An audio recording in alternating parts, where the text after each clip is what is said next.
The Earth globe of the ancient Greek Kratis in 150 BC.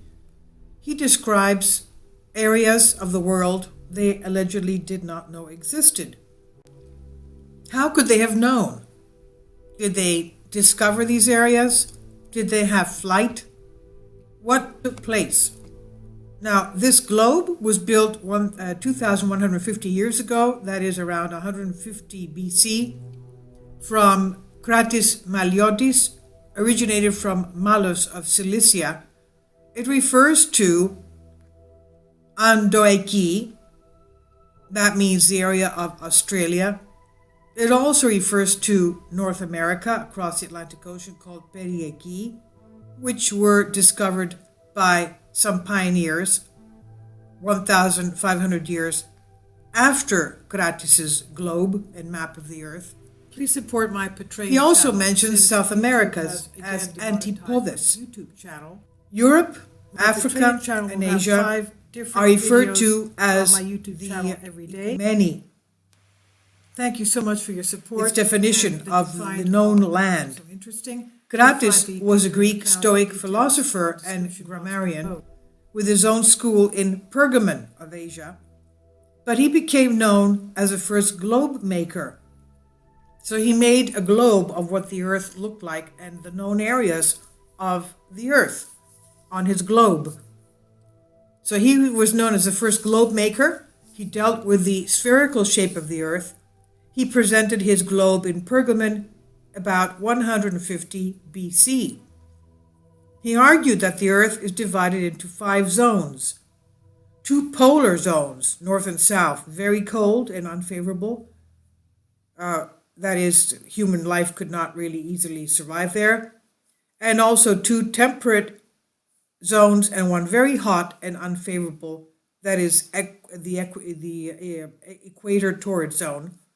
And 4 habitable and uninhabitable areas. He also said that the climatic seasons in the northern hemisphere were opposite to those in the southern hemisphere.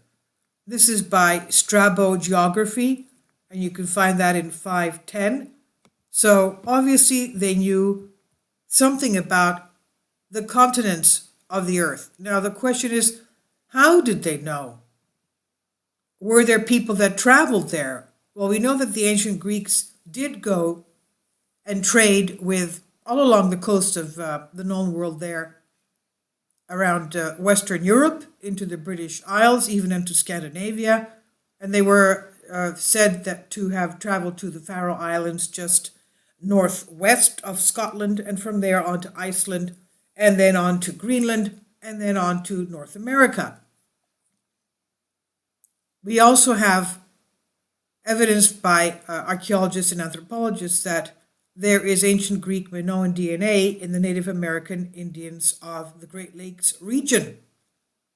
So perhaps they had already known that across the Atlantic, hopping from area to area, northern Scotland, the Faroe Islands, Iceland, Greenland, and then North America, they were able to get to the new land, and they were trading. Now we know that also the geologists told us that a tremendous amount of copper has been removed from the Great Lakes region, and that they have found evidence of ancient tools that were left there. Where did all this copper go to? Well, perhaps it came back to Europe.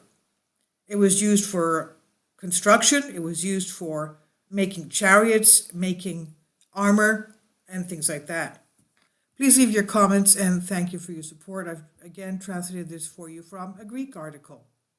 Now, as far as Christopher Columbus and his map of knowing that there was a continent, or he called it the Indies, he did get a map of something being across the Atlantic Ocean from a monastery.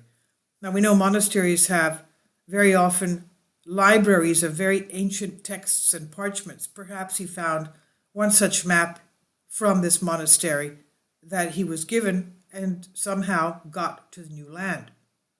Interesting stuff. This is our history.